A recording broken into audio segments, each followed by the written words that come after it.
Assalamualaikum warahmatullahi wabarakatuh. Bagaimana kabar kalian hari ini?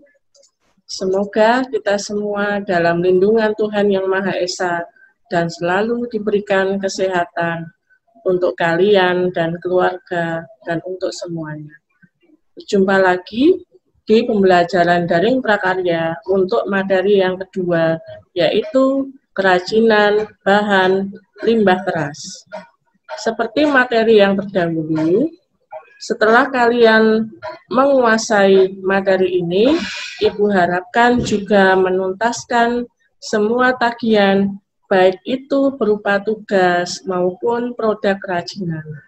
Nah, untuk mengetahui lebih lanjut mengenai materi yang kedua ini, simak slide berikut ini.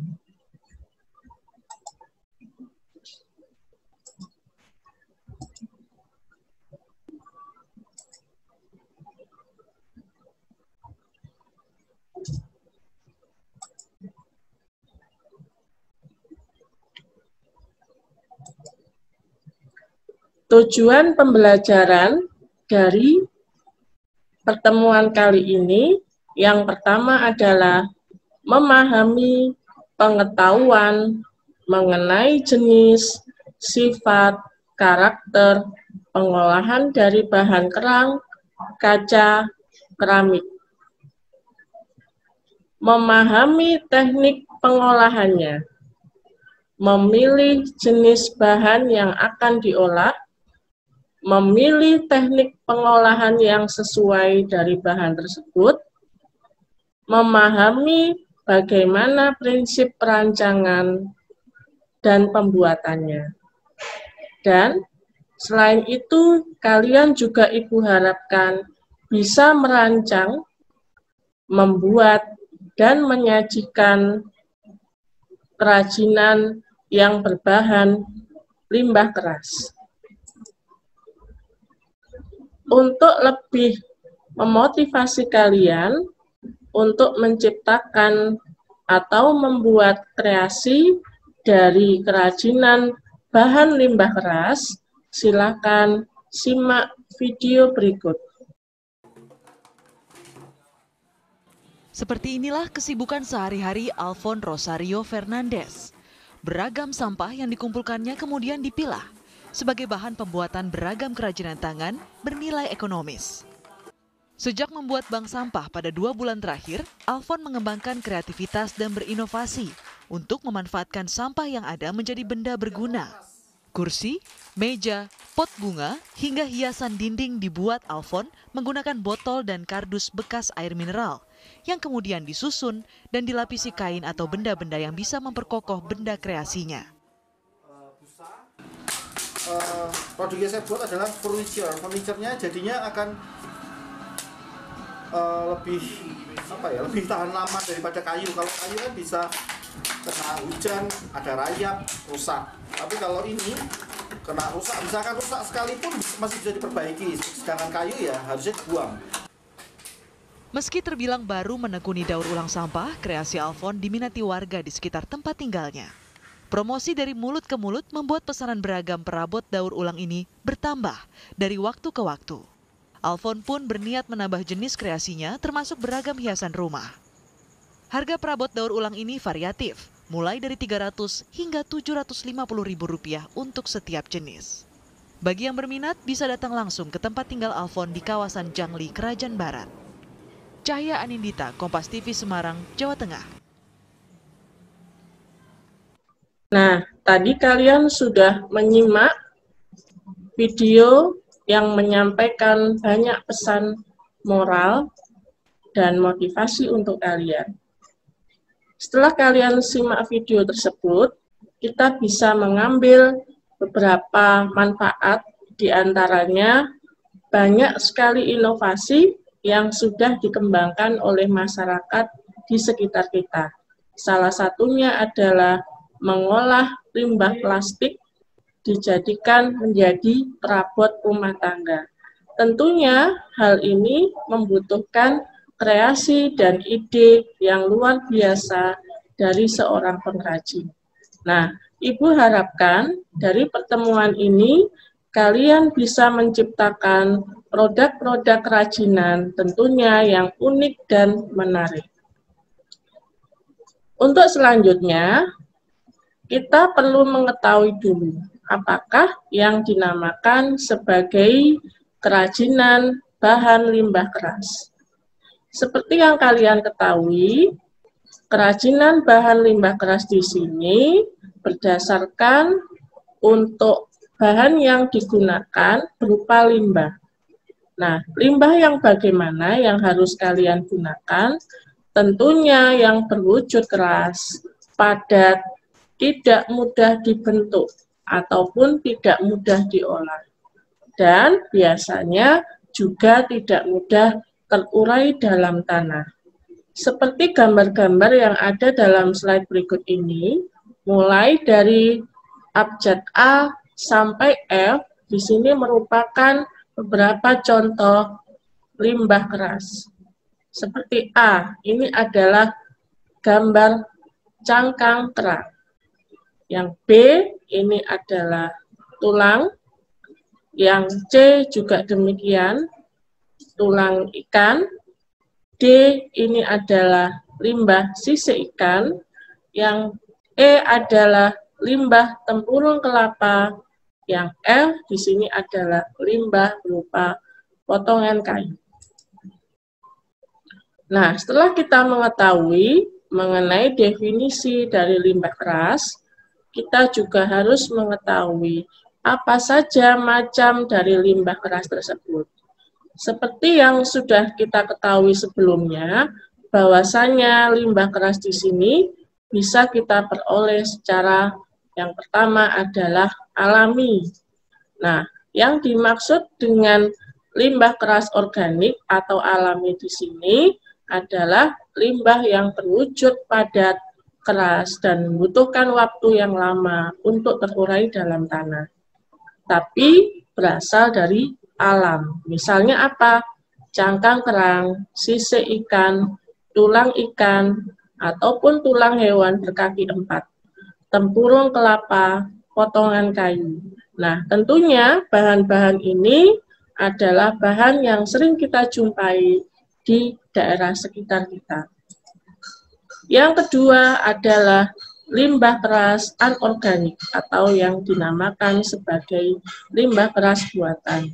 Berbeda dengan limbah yang sebelumnya, limbah padat ini tidak bisa diuraikan atau tidak bisa membusuk. Contohnya apa saja?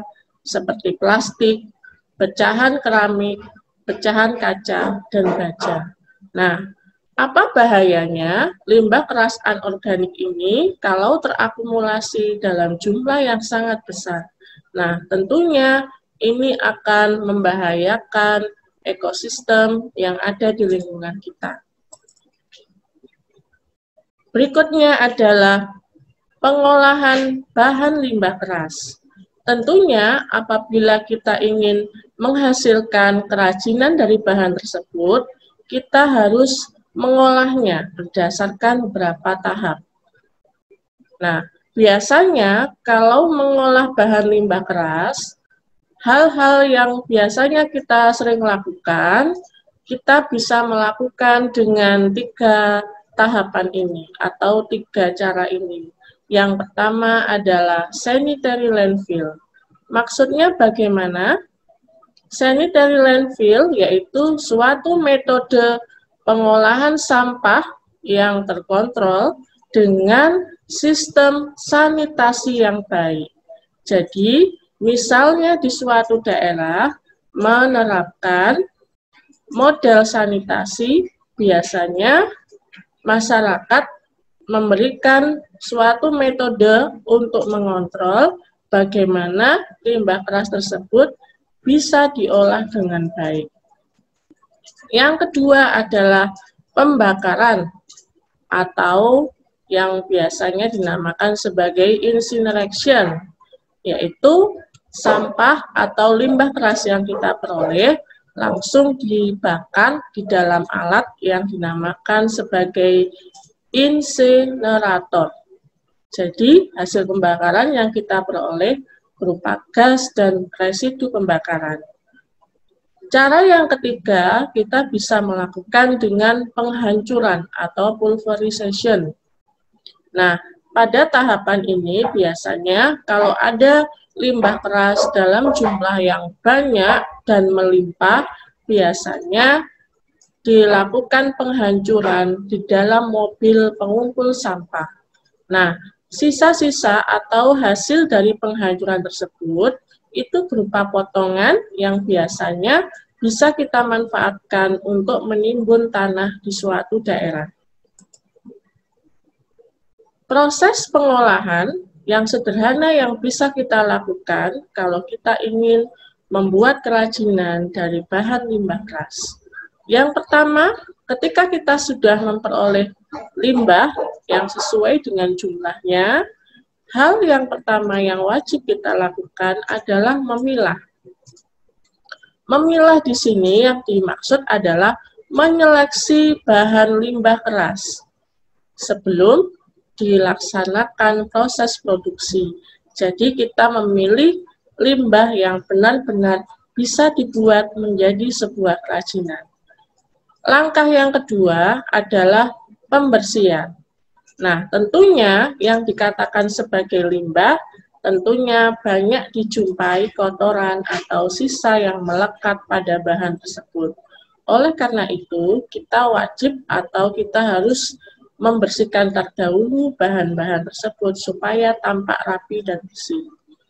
Yang ketiga, setelah kita bersihkan, tentunya masih basah atau lembab. Nah, untuk itu kita membutuhkan tahap yang ketiga, yaitu pengeringan. Nah, pengeringan di sini biasanya kita bisa melakukan secara konvensional. Maksudnya adalah secara sederhana atau yang bisa dijemur di bawah terik cahaya matahari. Atau juga bisa diangin-anginkan. Tahapan yang ketiga adalah pewarnaan. Nah, setelah kita bersihkan, tentunya kalau kita ingin memvariasi warna dari benda aslinya, boleh kita warnai dengan warna-warna yang sesuai dengan ide yang ada dalam diri kita. Bisa disemprot, bisa juga dengan dikuas dengan menggunakan cat. Setelah diwarnai, tentunya permukaan benda atau limbah keras tersebut masih basah. Untuk itu, kita wajib atau kita perlu melakukan tahap pengeringan dulu. Nah, pengeringan di sini juga bisa langsung di bawah sinar matahari atau diangin-anginkan. Berikutnya adalah penghalusan. Nah, tahapan ini mengapa penting dilakukan? Agar bahan yang kita gunakan atau yang sudah selesai dibuat supaya lebih halus permukaannya, kemudian juga lebih mempesona penampilannya. Kita bisa melakukan dengan beberapa cara. Misalnya dipotong, ditempa, dilem, digerinda, atau diamplas. Nah, untuk prinsip kerajinan limbah keras di sini ada beberapa prinsip yang harus kalian ketahui. Yang pertama adalah prinsip reduce, reuse, dan recycle.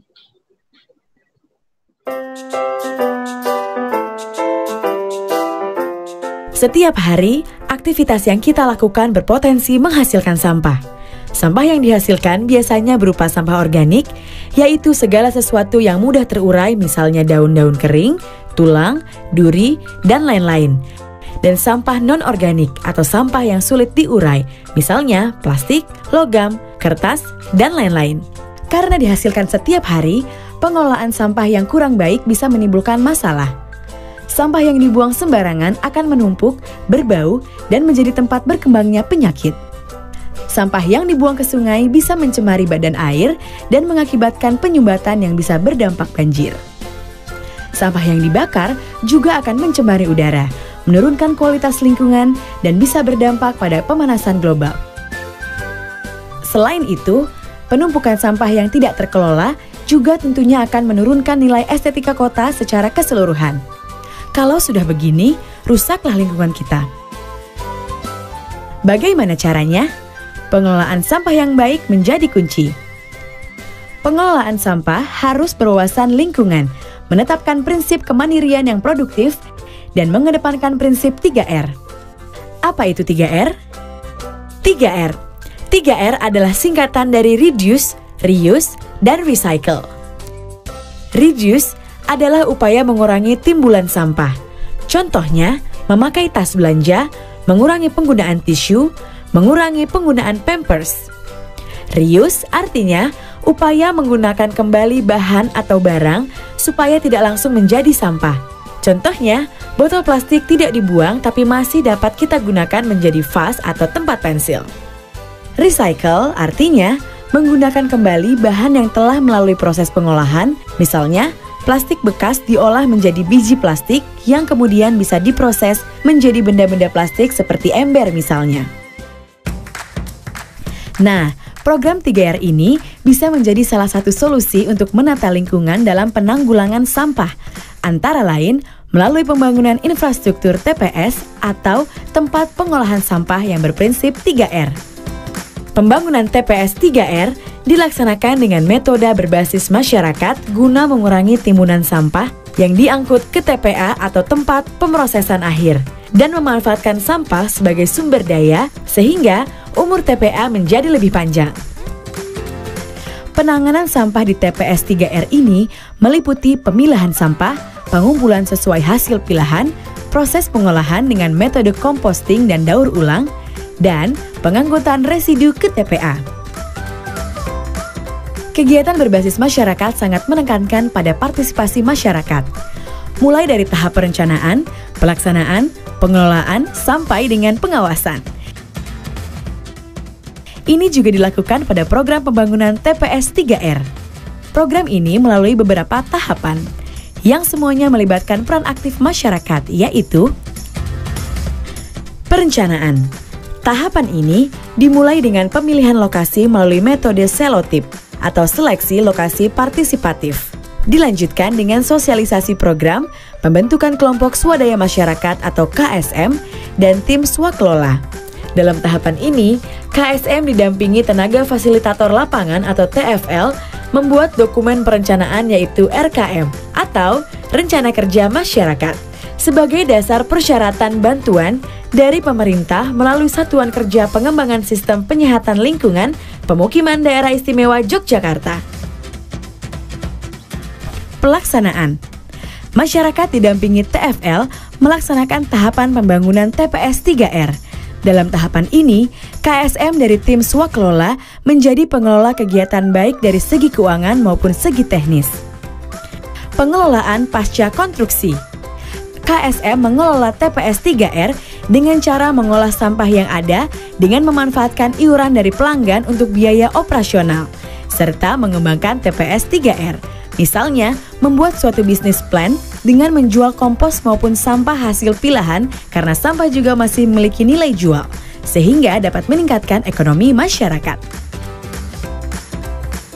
Sampah bisa berubah menjadi berkah apabila kita bijak dalam mengelolanya. Penanganan sampah yang baik dan benar juga akan menciptakan lingkungan yang bersih sehingga membuat hidup kita menjadi nyaman dan sehat. Dan itu bisa kita wujudkan melalui partisipasi dan peran aktif kita semua.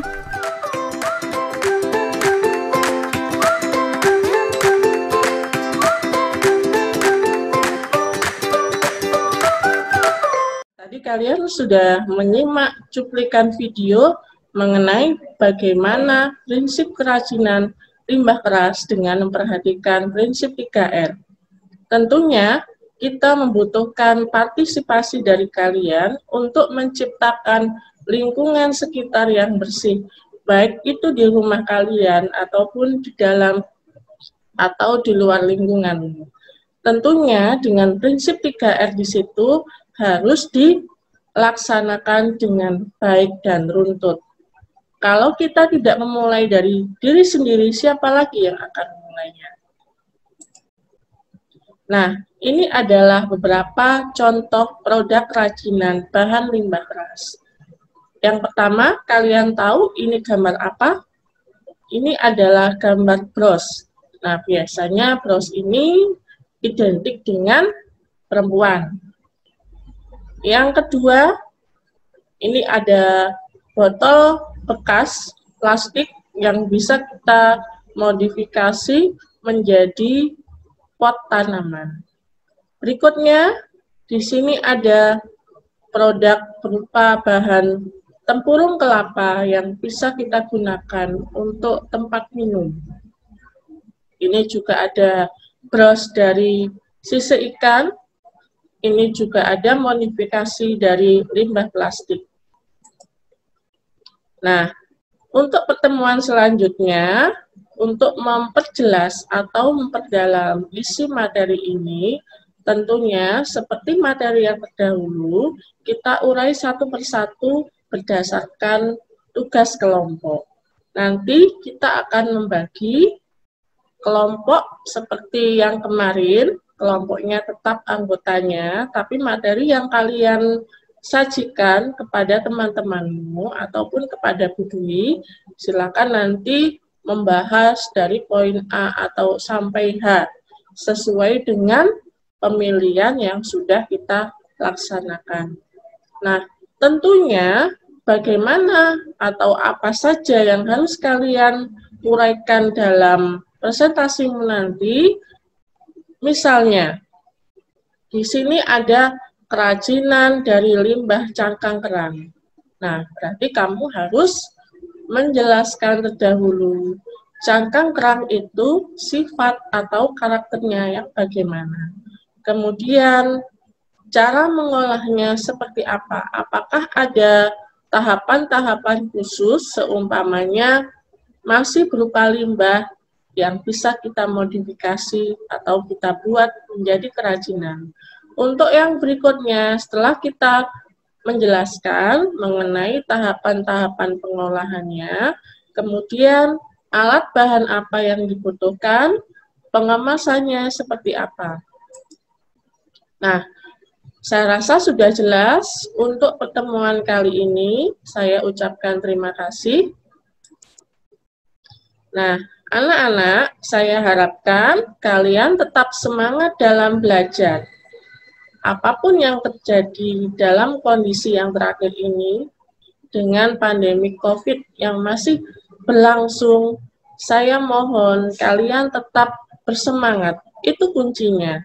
Motivasi yang ada dalam dirimu itu sangat penting untuk memupuk rasa disiplin kalian.